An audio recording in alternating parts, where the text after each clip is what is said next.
Radical Entertainment is best known for their work on Scarface, The World Is Yours, and Simpsons Hit and Run. But those titles couldn't possibly prepare you for their next project, Prototype.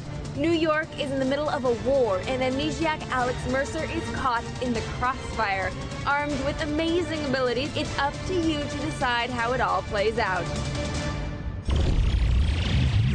Joining us today is Radical Entertainment's Chris Ansel. Thank you so much for stopping by. It's a pleasure. Thanks for bringing Prototype. Now tell us a little bit about the elevator pitch of Prototype.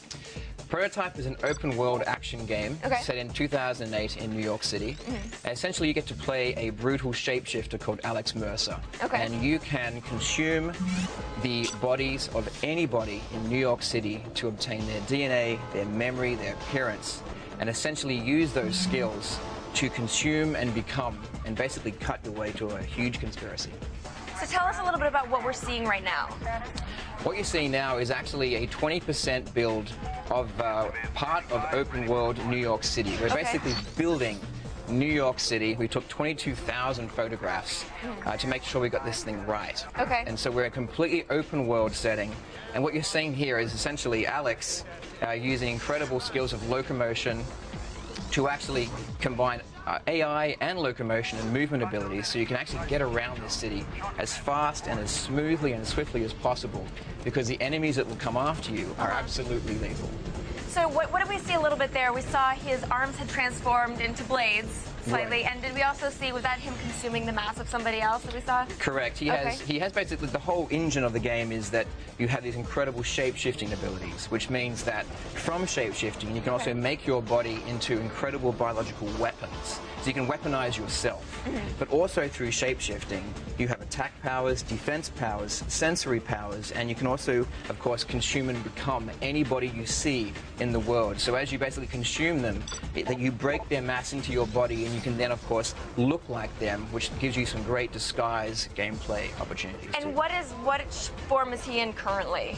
He right now is actually in an armored form, which actually makes him, as he consumes people, he gets more dense. So basically things like cars, vehicles, if you run through them, as opposed to like hyper parkouring over, you'll actually smash through them. So as you consume, you get stronger, and you actually gain more DNA and more abilities. And how are you able to consume people? Do you need to get them into a private area, or can you just basically consume as many people as you can get your hands on?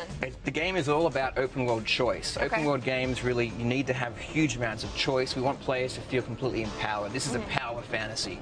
So if you want to actually go all out and do a mission through absolute destruction, you actually can, and you can consume in public, but that will bring forces up against you, whether it's the Black Watch forces, whether it's the military forces or the infected. Or you can actually play a way more stealthier disguise-based game and grab someone, go into a quiet corner where no one can see you, and then disguise from that point of view.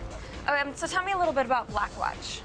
Black Watch are extremely dangerous, super secret arm of the military. They're actually way above the military and way above top secret. Because you're kind of trashing the military a little bit right here. Essentially, we do want the player to feel extremely powerful. So that's part of the game, is to basically kick lots of butt. And but of course, as you do that, obviously our previous game was Hulk Ultimate Destruction. So we love character action games, and we think we understand that players want to feel powerful, but you have to always have a constant level of powerful enemies coming after you. Well, otherwise you're just hurting people for no reason. Absolutely, there has to be a balance, and that's really important to the game design. Are there going to be any online components to this game? Yeah, we actually have full online co-op mode. So you and a friend can basically become two prototypes, because obviously the DNA strain could be split, and so it's really cool because essentially once you get the science in there, really you can make whatever you want happen. We can go pretty crazy with that stuff. But online co-op is something I think no one has ever seen before, to the kind of the level of explosive action we have in this game. Who are you fighting right now, these guys? This is basically the Hunter Brawler. Now, in this scene, Alex is actually running down the street, because these guys really are extremely dangerous, extremely lethal, and have many of your abilities. You are charging. So essentially what we're trying to do here is absolutely try and get away from these guys.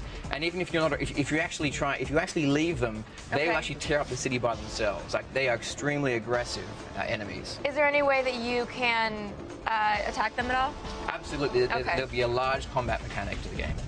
So what are some of his other powers, other than, so we can see that he gets the armor skin, and I've seen the blaze. Does he have other powers that he can sort of accumulate during the game? Totally. I mean, it's a power fantasy, so essentially it's really important for us to go crazy with the powers, and they're divided into attack powers, defensive powers, for example, large body armor, shield arms. We have sensory powers. Sensory powers will allow you to actually see through, like if a missile hits a building, it'll cause huge dust explosions that'll persistent. So you need to be able to see through that stuff to see who's coming at you. So there'll be large sensory powers as well as the whole disguise and consume mechanic as well. Are you a good guy or a bad guy? Is he a villain or is he a hero? This power fantasy doesn't usually go with heroes, but... He is designed to absolutely live in the grey space between white and black. He's definitely not a superhero. If you want a game to rescue kittens out of trees, as our lead designer Eric Holmes says, this is not the game for you. There are games where you do that, but this doesn't look like that game. This is not that game. Wonderful. Well, thank you so much for the demo, Chris. Prototype is set for release this summer, and we don't think it can come soon enough. It looks amazing. Introducing the all-new X-Play, weeknights at 8 on G4.